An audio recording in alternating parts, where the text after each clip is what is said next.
So a few people wanted to know about my experience and how I felt about my evening at the Westbury RSL Club with the Tasmania's Most Haunted group. As a clairvoyant and medium, I talk to spirit almost every day, and if anyone knows me well or has been to me knows that when I'm not working, I don't talk to spirit. However, my first love as a kid was scary, occult, haunting things, and if you know me well, you know that I still love all that stuff. So it was going to be really exciting to go and see what the professionals do. I'd heard some really good things about these guys, so it was an obvious choice because I was at the Westbury Festival, the bicentennial, and I was going to stay the night because I worked both days. So it was easy. I'll stay. That night I went for dinner with them, and then I went into their experimentation to do with the paranormal. So if you're down south in Tasmania, you know these guys pretty well because they do a lot down there, but they do also do field trips up this way. So it's run by, I believe, Charmaine, and her co-partner or co-worker, I'm not sure, is Jenna. And I was lucky enough to sit next to Jenna at tea. I didn't let on who I was because it wasn't about me. I was there to see what they did. However, of course, I can't go anywhere without somebody knowing who I am. And a lady that actually went to Mother's Group when we first had our children was there. And I had no idea that Deb and her husband were so into it. Her husband said he'd been about 30 times to Tasmania's Most Haunted. I didn't know what to expect. I was thinking that it would be a collective thing where we'd all sit around and watch them talk to the spirit realm. But as it turned out, they did a very kind of in-depth beginning, a little introduction, showed us what all the technology does, and then sent us out to discover for ourselves if the RSL Club was actually haunted. And it turned out there was a lot of activity there that night. So unfortunately, I don't know what the names of all the technology is.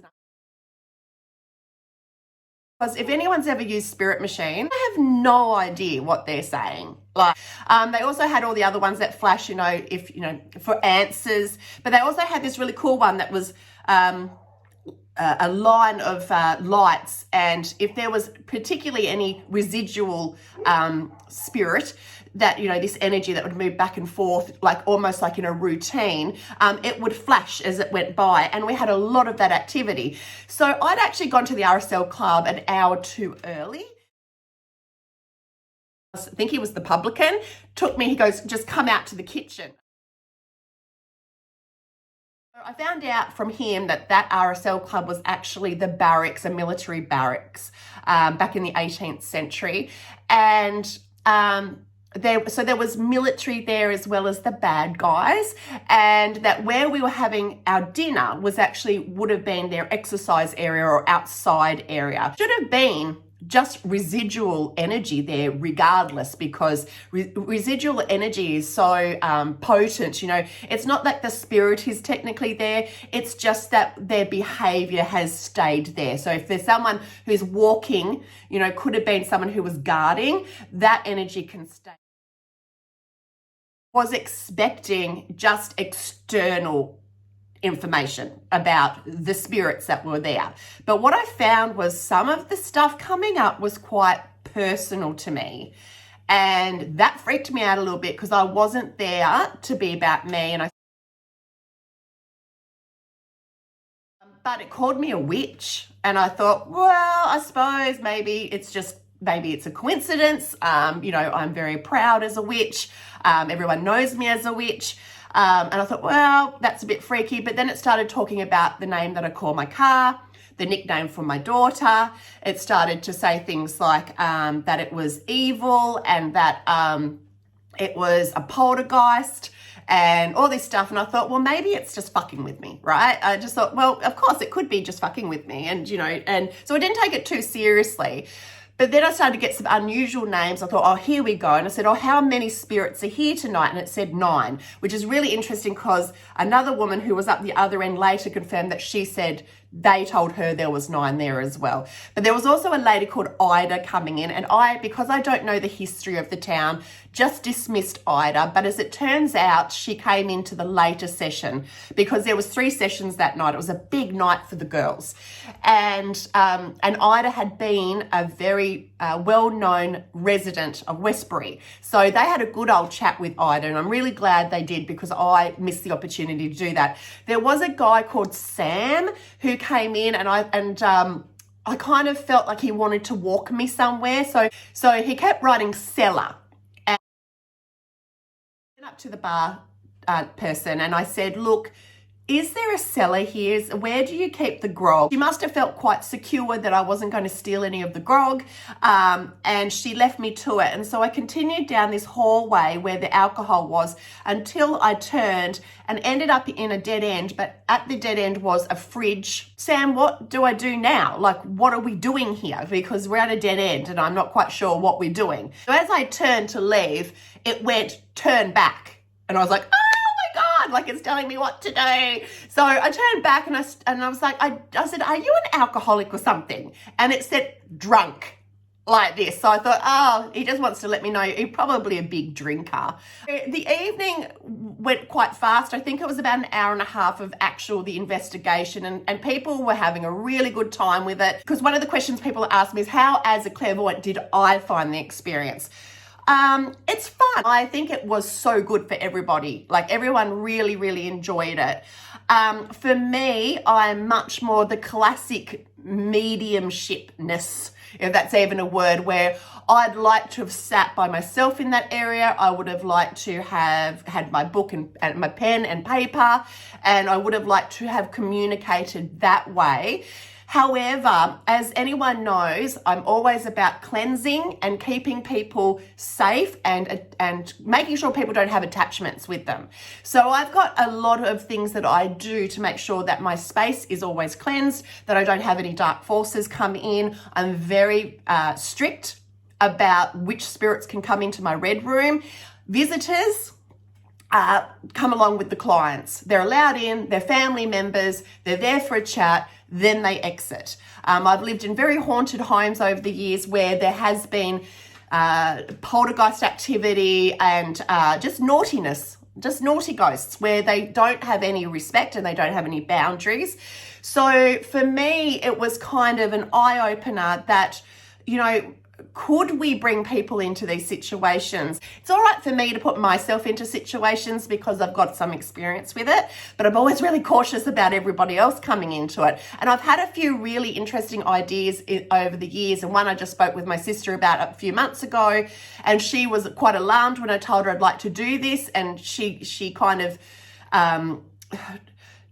gave me the reasons why it could be dangerous, because you're putting people in a situation. But then I went to this and I was like, well, nobody seems to give a shit as far as the clientele goes. They're all just loving it. So maybe I need to be less serious.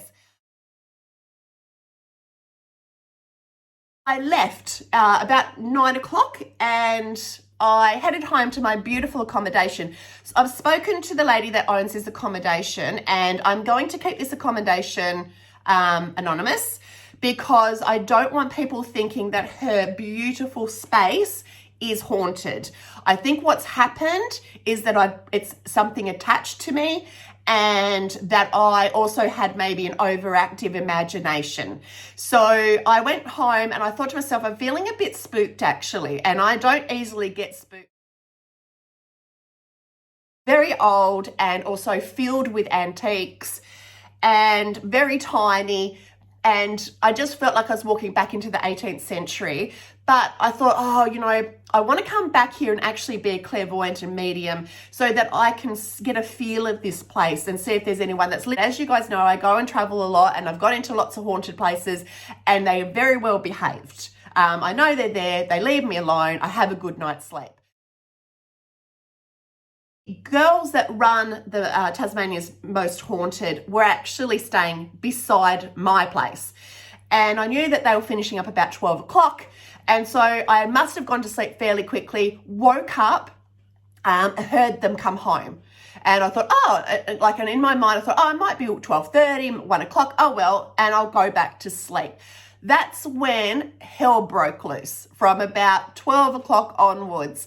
I'm big enough to say that I cannot prove any of this, and also that my experiences were so heightened and in deep sleep that I'm not sure that this isn't just my imagination. Nightmares, but every single one that I had that night was a nightmare. I was very anxious. I was very deep in sleep. So I've got one of these. It tells me how I sleep every night. I've had this on for about 2 to 3 months, and out of those 2 to 3 months, I've had one decent night's sleep where it said I had a perfect sleep.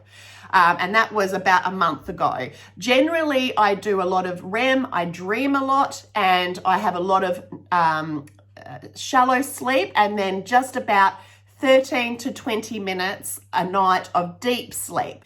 The machine said that I had the perfect night sleep. It said that I had 3 hours of deep sleep.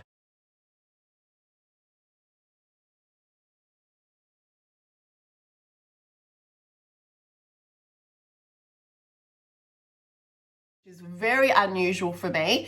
And this is where I felt very lucid. So not only did I know that I was sleeping, but I was able to tell myself that I was sleeping and that this was a nightmare because I'm a bit stressed because of the energies around me. And so therefore I felt like I was being externally attacked by something in the room with me.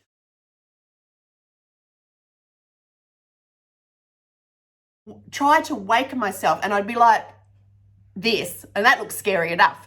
And this energy would push me back down on the bed as if to say, no, like, you're not waking up, you're staying down here, we're going to stay in this deep sleep. And so that happened continuously throughout the night. That's when I got up and slept walked. For the first time in my life, I slept walked.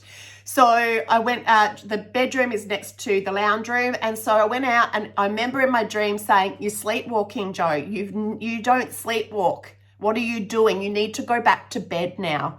And I remember going, am I sleepwalking? And I was touching, and I was like, oh my God, I am sleepwalking. And so I went and put myself back into bed, and then obviously went back to sleep. I couldn't wait until the sun got up, let me tell you. And I'm I want to go back to this place and spend the night doing my craft. I don't just want to sleep in the environment, because sleep's really important to me. So I got up that morning and I couldn't wait to get out of this place. And I left. As I stepped out of the back door, outside was a dead bird, like placed right in front of where I'd have to step, right? Now, I've shown my friends and my family this, and everyone's gone, what the fuck?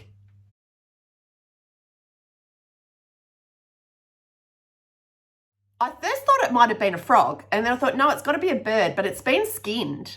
It's missing its head, and it's got things poked in it. It's just odd. And I looked around to see if there was blood, and there was no blood there. And I thought, what the hell has made this? And, first off I went, witchcraft. It just looked like witchcraft. Now, my cat, when we lived out on the farm, she would bring me rabbits inside, and she'd eat the head. It's a thing that cats do. They eat the head, they don't eat the rest of the rabbit. But they don't do that with birds. So I went to my dad, and he said to me, Joe, an animal wouldn't do that. This is not an animal. He said, I think someone knows you're there and they've tried to scare you. And I thought, well, no one really knew I was coming there, and no one really knew where I was staying. So I just couldn't anticipate that would be a thing. And then as I walked around, there was a well, right? A proper well with water in it in the corner. And I was like, could this be any more horror movie if I tried? And I'm so glad I didn't know that well was there when I walked home last night. If you've got a home that's near water or water that runs underneath a home, you get a lot more activity. So I got in the car and I couldn't wait to leave, and I felt terrible because I want to promote everybody's businesses. And my sister, bless her cotton socks, she's like, I hope you haven't brought it home with you. And I said, well, even if I do, it's not getting in the doors. There's way too much witchcraft around my house, too much protection, too many spells, too much cleansing for it to get inside anyway. However, some really weird stuff's been happening. My phone has been like stopping and not opening with some things. Things have been falling off the wall. I think it's because I'm clairvoyant and because I'm a medium that they latch onto me. Let me know what you think about the animal that was outside the door.